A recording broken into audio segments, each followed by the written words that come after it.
Θα τα καταφέρουμε. Είμαστε πόντιοι εμείς. Ποιος είσαι? Ο Στέλιος. Ο Καζατζίδης είσαι. Υπάρχω κι όσο σε σένα θα πιάσει τόπο. Εσύ είσαι γεννημένος γι' αυτό. Θα βγάλουμε 100 τραγούδια. Υπογράφει συμβόλαιο τώρα. Και κάνουμε με τον Άκη 6 τραγουδάρες. Μόνο εσύ.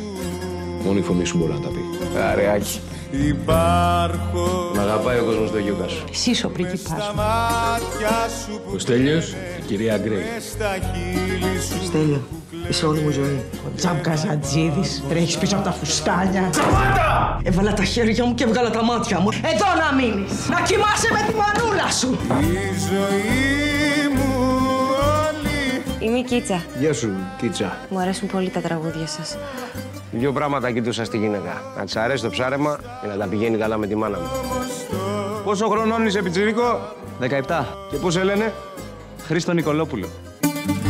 Είστε αχτύπητοι. Μαζί. Όλες λέμε την τύχη σου μικρή. Να είναι δεύτερες. Να πάμε στο κτήμα, να κάνουμε οικογένεια. Κανείς δεν θέλει να μ' ακούσει να λέω κάτι δικό μου! Θέλω να δοκιμάσω κι εγώ τη δύναμή μου. Τόσο κακό είναι. Ξέρεις πώς είναι να σε πάντα στη σκιά. Είσαι γυναίκα μου τώρα και είσαι δίπλα μου. Και άμα σου ξυνίζει και το σπίτι μου και η μάνα μου, τραβήξου! Μη χαίρεσαι. Θα σε παρατήσει και εσένα στα κρύα του λουτρού, μόλις του το πει η μαμά του. Σκάσε! Σκάσε!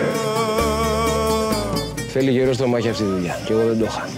Όλη η Ελλάδα αγάπησε τον Καζατζίδη, μαζί κι εγώ. Μετά όμως που σε γνώρισα, αγάπησα το Στέλιο. Δεν θα ξανά. Λίγη δικαιοσύνη και για τους καλλιτέχνες όμως, δεν γάμο το. Βγάζουμε ψίχουλα και εσείς εκατομμύρια. Πρέπει να τελειώσει αυτή η εκμετάλλευση. Ήθελα να μην ξανατραγουδήσω ποτέ. Δεν μπορώ έτσι, ρε παιδιά. Θέλω ποσοστά σε ό,τι πουλάω. Μη μας κοντράρεις, Στέλιο, γιατί θα χάσεις. Τα έχεις υπογράψει.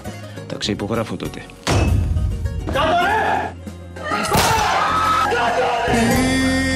Είμαι και αρχή και φινάλε και στη σκέψη σου βάλε πως αν κάνεις δεσμό μες σε λίγο καιρό θα χωρίσεις γιατί θα υπάρχω